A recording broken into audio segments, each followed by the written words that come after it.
What's up everyone, it's Victon. I have a guide update for y'all today on my two-hand bleeding edge build.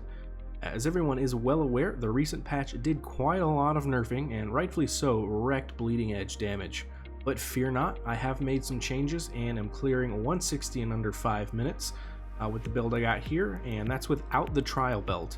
With the trial belt, I'm doing 187s in about 5 to 6 minutes. So with that being said, let's hop right into it. Let's roll some gameplay footage in the background so y'all can see if you like the playstyle while we go over how to set up this build. Okay, so we'll talk about gear first. And first and foremost there, we're going to be using a two-hander, and you can use any type of two-hander you want. Sword, axe, hammer, doesn't really matter. You really just want as high amount of flat damage as you can get. And you definitely want to try for material damage over anything else. You will notice that I have some different gems in there than material, and we'll go over that in the gems and also the skill tree. But for the most part, when you're finding your weapon and you're crafting your weapon, you definitely want to aim for material damage and material damage on attacks with this weapon. That percentage to material damage on attacks with this weapon actually scales your base physical damage as well, so it's quite huge. Getting some material ailment chance score is also pretty nice, but not required. And then the critical damage is also pretty big. Now, one thing to note, rolling the critical damage through crafting with slamming actually doesn't work right now, so don't try for that, but I'm sure it'll get fixed in the next patch or two, so if you're all watching this in the future, probably don't worry about it, but right now, maybe go ahead and skip that one. After that, we're going to be going down to defenses. We're going to want at least 80,000 life minimum. Kind of like you do in every other build, though, we're going to be getting a heavy chest piece, so an all resistance chest piece, and we're going to be coupling that with the node on the tree that doubles your all resistance that you get from your chest. And with that right below there, the helmet, same concept. We want all resistant helmet because we get the node on the tree that doubles your all resistance from your helmet. Definitely note that both of those items that I have right now are just kind of showcasing what you want on items.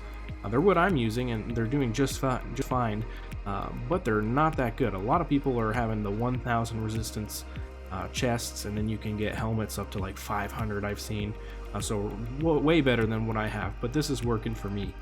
You definitely want to try and get as much material damage percent on your gear as possible. As you can see there on my chest piece, I also have cooldown reduction, pretty big. You definitely want cooldown reduction. And I got lucky and also have some transfer time decrease between willpower and rage. That's pretty big for this build. Don't worry about that wisdom, or if anything, you probably want toughness or ferocity, one of those two. The shoulders that I have are going to be the same as what you're looking for in gloves. So we're looking for bruiser pieces. You want the health and the all resistance pieces. You want that for everything else besides your chest piece and your helmet. Health and all resist, bruiser pieces. And you're going to want, first and foremost, you want the rage and willpower cost reduction. You want as high as you can get with that. We want to be using as little rage as possible so that we can stay above 750 rage so that we're doing double damage. And you can pretty reliably with this build just by making sure that you get the rage and willpower cost reduction on both of your shoulders and both of your gloves. And you can also tell on here that I have material damage as well, so pretty solid on that. Later on in the game, you can also start getting some pretty high dodge rolls, and that actually goes quite a long way, so getting some dodge is pretty big as well. For stat priority, you definitely want to go 100% toughness, and I feel like that's pretty consistent for all builds right now. Probably below maybe 130 you can get away with doing a little bit less toughness, maybe 30% ferocity and 70% toughness, but anything after 130 you really need to go for 100% of your stat points going into toughness. Okay, with all that being said on the gear, I did want to at least give you some examples of some uniques that you can use. I didn't include these in the main gear section because not everybody's going to have these, especially the trials, pretty hard to get. But it's also the most OP item in the game, so if you can get it, go ahead and use it, and it'll probably half your clear times, and it'll allow you to probably push upwards of 187. If you're stuck at around 160, this will take you all the way to 187, no problem. An interesting new one that I found was Shadow Call Ring.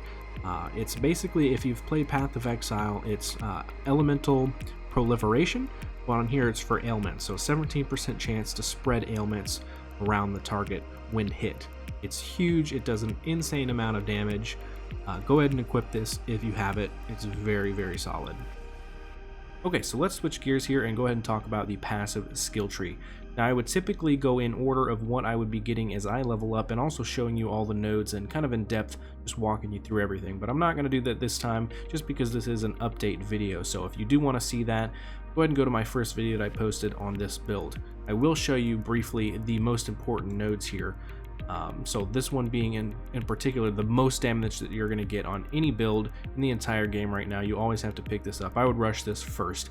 So we want to be inflicting stasis 100% of the time, so that we're essentially doing double damage. And I'll talk about it in the skills, how we're inflicting stasis. We're doing it by Tracker's Reach. We're also doing it by doing Aether damage and picking up this node here. So 25% chance to cause stasis on Aether damage by attacks. And that's why I have an Aether damage gem flat damage on my weapon. That's for that. I also have picked up this. This is a pretty good damage boost for late game, making sure that we can kill those bosses. It saves us just a good bit of time. Picking up this, and make sure you pick up the one behind it so you can actually kill bosses. Everything other than that is pretty much the same. So no changes. Like I said, go ahead and watch that first video if you want a more in-depth look. But if you don't care about that, just go ahead and copy this and you should be good to go. Okay, so next let's chat about skill passives. Now, not much has changed here since my last guide, and in general I think a lot of the bleeding edge builds go pretty much the same stuff, so we're not going to go too in-depth here. One thing to note is that bleeding edge was nerfed heavily in the last patch, and they added a cooldown for one of the passives here, so you do not want to do the passive that gives you a cooldown. It's absolutely awful. Do not take that. So just go ahead and copy what I have here on the screen and you should be good to go. The big thing that we've done here is added Tracker's Reach. It's a fantastic utility skill that pulls all the mobs in from a 360 degrees right to you, and then you can go ahead and damage them with bleeding edge, and it's super good for clear speed. It also applies a stack of stasis and has a 100% chance to apply that stack of stasis.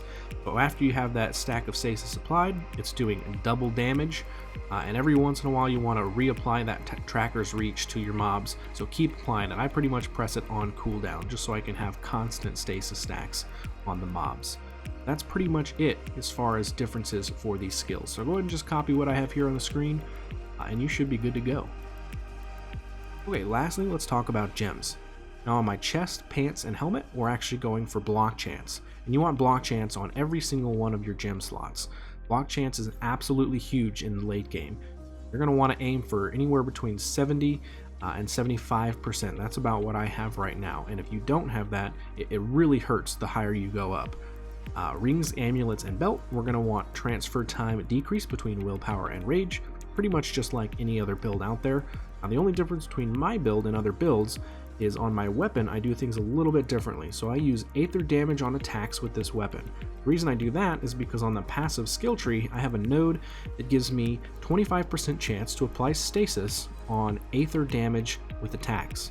Now again, stasis is huge because when you apply stasis, it gives you double damage. So very important.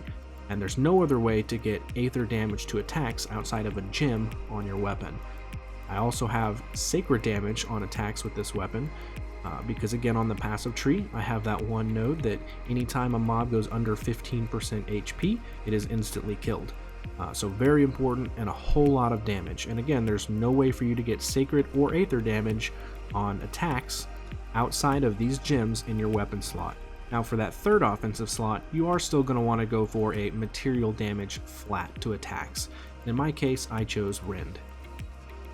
That about covers it, guys. Like I said, not too much has changed here for my first guide. There were a few big changes that I did want to go ahead and get out there. I know Bleeding Edge got a huge nerf to some of the passives and the way it's played, so I did want to get this out to everyone because it has been working for me, like I said, in the low 160s and 187 with the trial belt. I hope this guide helps y'all out and y'all have fun playing this build. This channel is pretty new, so I would greatly appreciate if you guys did like the build or any of my Wolcen content to go ahead and like and subscribe. It really does go a long way. Thanks everyone, and I'll see y'all in the next one.